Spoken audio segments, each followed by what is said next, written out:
اکثر ډاټسن سره باندې ختیو چې هغه کارخانه‌دار دي د کوم وینې اسکلي دي داسې خلکو نه ځان وساتئ.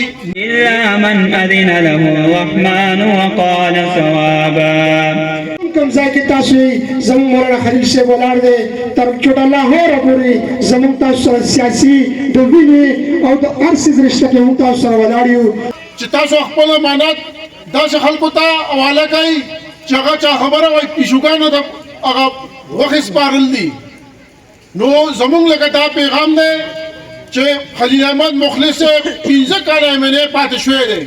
تاسو ته پته ده عاجز پیر ملنګ سړی دی په کوم حال کې تلو په هغه حال کې واپس راغلی دی. خپل هغه غریبۍ کې ستاسو چې څه واسې و د قوم اواز یې اوچت کړی دی ستاسو حق دپاره اواز یې کړی دی.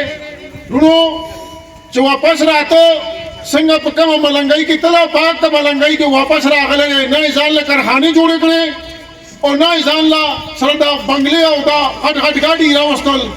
دغه شان د نورو خلکو موازنه وکړي چې کوم خلک ولاړ دی نو هغه 15 کاله یا هغه اقتدار کې پاتې شوي دي.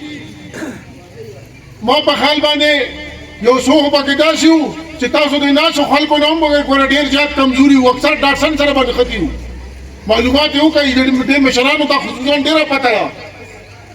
او نن تاسو وګورئ چې هغوی کارخانه‌دار دي هغوی د بنګلو مالکان دي هغوی جایدادونه په څه اخیستي دي د کوم وینې اسکلي دي. داسې خلکو نه ځان وساتئ.